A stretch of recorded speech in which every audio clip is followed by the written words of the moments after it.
วารสารอรุณใหม่สืบทอดมาจากหนังสือพิมพ์แสงสว่างของพรรคในเมื่อก่อนมาฮอดกองประชุมใหญ่ครั้งที่3ของพรรคประชาชนปฏิบัติลาว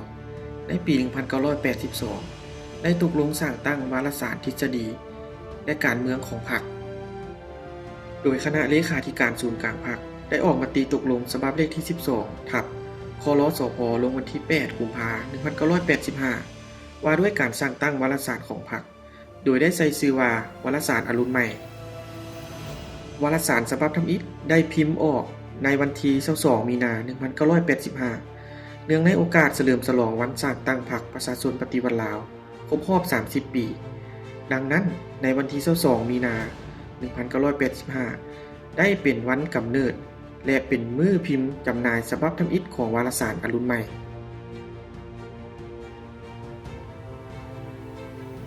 วารสารอรุณใหม่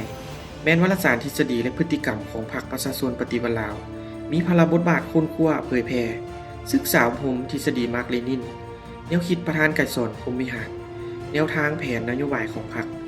นโยบายและกฎหมายของรัฐประกอบส่วนในการสรุปสังรวมถอดถอนบทเรียนในการหมุนใช้ทฤษฎีและพฤติกรรมของพรรครัฐค้นคว้าเผยแพร่ผลสำเร็จ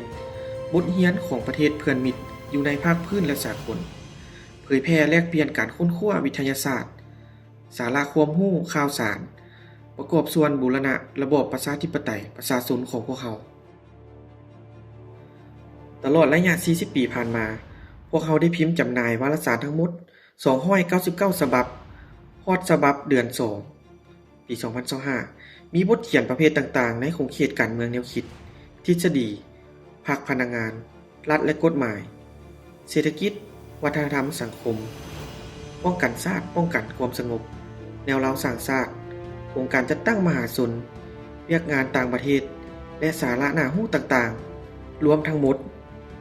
2,768 บทในนั้นบทเขียนของการนำขั้นของรัฐมนตรีขึ้นไปถึงการนำขั้นสูงของพรรคและรัฐทั้งอยู่ขั้นศูนย์กลางและท้องถิ่นรวมเอา16ส่วนห้อยบทของกองบรรณาธิการและพนักงานภายในรวมเอา35ส่วนห้อย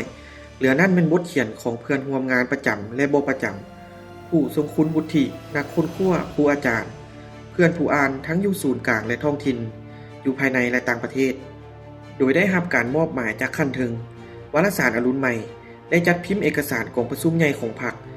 นับแต่ครั้งที่ 4 จนถึงครั้งที่ 11 ในปัจจุบัน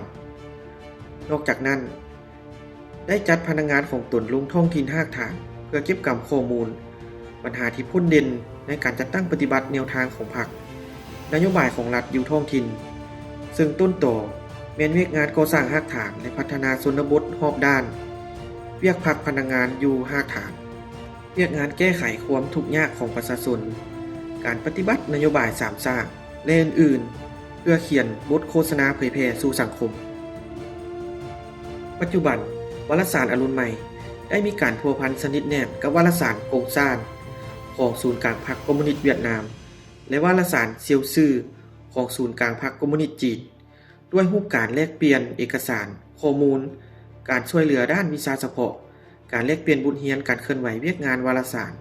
การค้นคว้าปัญหาทางด้านทฤษฎีพฤติกรรมและแลกเปลี่ยนคณะผู้แทนเป็นปกติ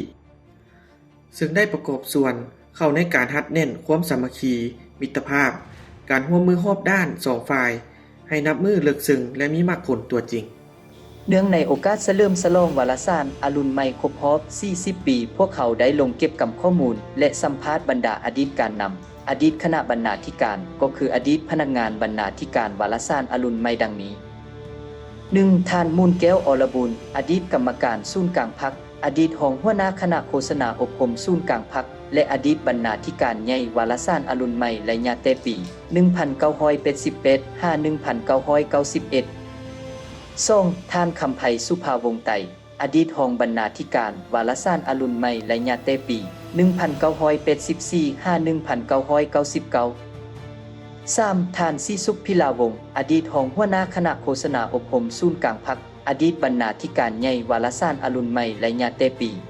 1986 2005 4. ท่านปอ.บัวจันทร์เพ็งสวัสดิ์อดีตรองหัวหน้าคณะโฆษณาอบรมศูนย์กลางพรรคอดีตบรรณาธิการใหญ่วารสารอรุณใหม่ระยะแต่ปี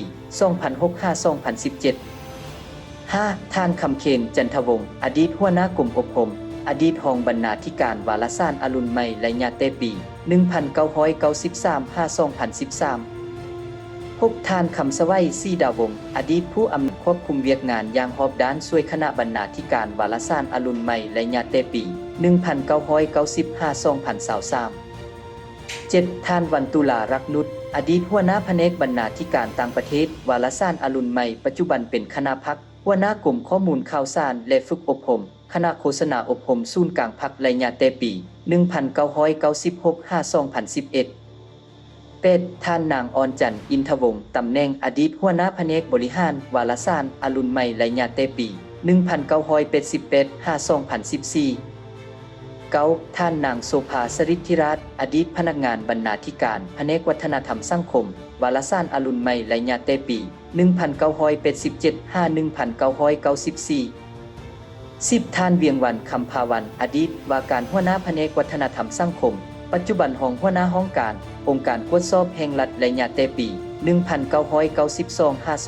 1992-2004 สมเสยวันสร้างตั้งวารสารอรุณใหม่ครบรอบ 40 ปีอย่างสุดอกสุดใจขอขอบใจ